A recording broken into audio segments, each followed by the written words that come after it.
Imaginez-vous dans un nouveau restaurant fraîchement ouvert. L'accueil est plaisant, la déco sympa et les plats sont succulents. Vous en parlez à des amis, ceux-ci sont ravis. Eux-mêmes vont conseiller ce resto à des membres de leur famille, à des amis et autres collègues. Et petit à petit, le restaurant commence à se faire connaître via ce que l'on appelle le bouche à oreille. Dans la majorité des cas, le restaurant ne vous aura pas payé un centime, ni même adressé un remerciement, alors que vous êtes à l'origine de peut-être plusieurs dizaines de clients, car tout cela s'est fait naturellement et de manière transparente. Eh bien, il existe un type d'entreprise qui utilise la puissante force du bouche à oreille pour se développer. Il s'agit du marketing relationnel, aussi appelé marketing de réseau ou MLM, pour multi-level marketing. On parlera de network marketing en anglais. Le problème, en France, c'est que le marketing relationnel est non seulement mal connu, mais en plus à mauvaise presse. En effet, trop souvent, les médias n'en parlent que dans le cas d'arnaque, et malheureusement, il en existe, et très rarement comme une possibilité de réussir. Les médias, pour attirer de l'audience, doivent faire dans le scandale, dans ce qui choque. Mais ceci est un autre débat. Mais effectivement, certaines entreprises sont des systèmes pyramidaux déguisés. Une pyramide, qu'est-ce que c'est au juste? Je vous invite à cliquer sur cette vidéo pour découvrir une animation très bien faite expliquant ce qu'est une pyramide de Ponzi. En résumé, non seulement c'est une arnaque, mais c'est aussi illégal. Le système est basé sur la promesse de faire de miraculeux retours sur investissement, juste avec de l'argent que tout nouvel entrant va apporter. Autrement dit, l'argent des nouveaux paye le bénéfice des anciens. Et si, à un moment donné, les entrants ne sont pas assez nombreux, eh bien la pyramide s'écroule, car les anciens ne perçoivent plus d'argent. Ce qui est important à comprendre est que lorsque vous entrez dans une entreprise de marketing relationnel, vous êtes avant tout le distributeur d'un produit réel, le représentant d'une marque.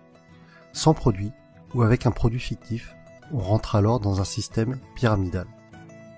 D'autre part, dans une pyramide, les anciens sont forcément plus riches que les nouveaux. Dans le MLM, même si plus vous rentrez tôt, plus vous êtes avantagé, cela ne garantit pas du tout votre succès. Un nouveau filleul peut très bien mieux développer son affaire et faire mieux que son parent. Ainsi, dans une entreprise de marketing relationnel, tout le monde est au même stade au début. Mais plus elle va grossir et plus elle va avoir d'impact et être puissante. C'est vraiment la force du réseau qui fait qu'une MLM est puissante. Et Robert Kiyosaki insiste vraiment sur ce point dans le livre « L'entreprise du XXIe siècle ». Le pouvoir n'est pas dans le produit, mais dans le réseau. Pour en revenir à ce que l'on évoquait au début de la vidéo, le bouche à oreille est le principal véhicule de communication d'une société de marketing relationnel, si bien qu'il n'y a pas ou peu de publicité. Et ce budget pub, qui est souvent faramineux pour les grandes entreprises, est reversé aux distributeurs et ou consacré à l'amélioration du produit, qui en général est excellent. Lorsque vous vous lancez dans le MLM, vous êtes parrainé par une personne, et ensuite c'est comme si vous étiez votre propre patron et que vous aviez créé votre entreprise. Votre but et votre source de revenus vont être de deux types. Soit en parlant du produit autour de vous et en le revendant, soit en parrainant d'autres personnes qui elles-mêmes vont devenir distributeurs. Ainsi, le plus efficace et pour que votre entreprise soit réussie, tout ce que vous faites doit être duplicable. Votre filleul doit avoir les outils pour développer lui aussi son réseau. Dans tous les cas, ce qui est important à retenir est que le succès est partagé. Si votre filleul échoue, vous échouez d'une certaine façon. Votre succès est complètement tributaire du succès des personnes que vous aidez, de vos filleuls et des filleuls de vos filleuls. L'accent doit être mis sur le déploiement de votre réseau et pas sur les ventes directes. Ainsi, ceux qui réussissent le mieux en MLM ne sont pas les vendeurs ou les commerciaux, mais plutôt les personnes pédagogues, les profs et les formateurs.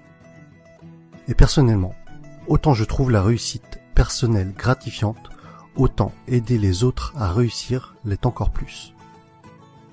Autre sujet que je trouve intéressant, c'est que votre entreprise grandit avec vous. Vous gagnez de l'argent en apprenant et en appliquant les méthodes de vos parrains et de votre upline. C'est le terme indiquant les personnes antérieures à vous dans la vie du MLM. Autre point fort du marketing de réseau est que pour devenir distributeur, cela demandera en général un faible investissement financier au départ, contrairement à la majorité des créations de nouveaux business. Aujourd'hui, si vous comptez ouvrir une franchise du type McDo, Subway ou Starbucks, il vous faudra probablement plusieurs centaines de milliers d'euros, alors qu'en MLM, cela vous demandera la plupart du temps quelques centaines d'euros. Ensuite, tout est préparé pour vous. Vous allez avoir votre propre boutique en ligne, tout un tas de plans de formation pour vous, mais aussi pour vos filleuls, ainsi que différents kits de présentation. Un autre point essentiel, et qui pour moi m'attire beaucoup, les entreprises de marketing relationnel offrent des paliers au niveau de leur plan de compensation. Pour être plus précis, à partir d'un certain nombre de filleuls, et sans compter les éventuelles primes bonus, vous allez toucher un revenu résiduel, encore appelé revenu hors exploitation, c'est-à-dire un revenu passif. Les bonnes MLM sont donc de formidables véhicules vers l'indépendance financière de fait de ce revenu passif engendré par le parrainage d'autres personnes. Je rajoute que les MLM sont un type d'entreprise qui a une croissance des plus fulgurantes à l'échelle mondiale ces dernières années. Aux USA, ça a vraiment explosé depuis les années 90. Et avec Internet, c'est encore plus facile d'augmenter son réseau qu'auparavant. De plus, c'est une activité que l'on peut tout à fait démarrer sur notre temps libre pour un revenu complémentaire au début. Il faudra alors se déclarer en auto-entrepreneur avec le statut de VDI, c'est-à-dire vendeur à domicile indépendant. J'insiste tout de même sur le fait de bien vérifier un certain nombre de points avant de vous engager dans une entreprise de marketing relationnel, afin de ne pas tomber sur une pyramide Ponzi déguisée. Voici le type de questions qu'il faut vous poser avant de vous engager dans une entreprise de ce type. Est-ce qu'il y a des bureaux réels? À quels endroits géographiques? Se trouve-t-il dans des paradis fiscaux? Quel est l'historique de l'entreprise? Quelle est la réputation de cette entreprise? Quels sont les avis d'autres personnes sur celle-ci? En conclusion, et si vous avez suivi mon défi personnel, je pense que vous commencez à comprendre pourquoi est-ce que ce type d'entreprise m'intéresse fortement. Travailler pour ses propres rêves et non pas ceux de quelqu'un d'autre. La possibilité d'avoir des revenus passifs avec cet objectif d'indépendance financière. Partager le succès. Vous savez, à la base, ma chaîne YouTube est quand même le partage des bonnes pratiques, d'idées inspirantes.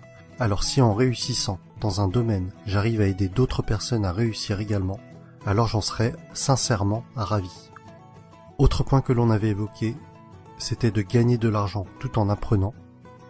Le message que j'y vois derrière cela est celui que Jim Rohn a souvent répété, que plus vous vous développerez personnellement, plus cela attirera le succès. Et enfin, des horaires libres. Cela signifie que je pourrais aller chercher ma fille à l'école. Et voilà pour cette vidéo sur le marketing relationnel. J'espère que le public francophone comprendra mieux ce qu'est le MLM avec cette vidéo.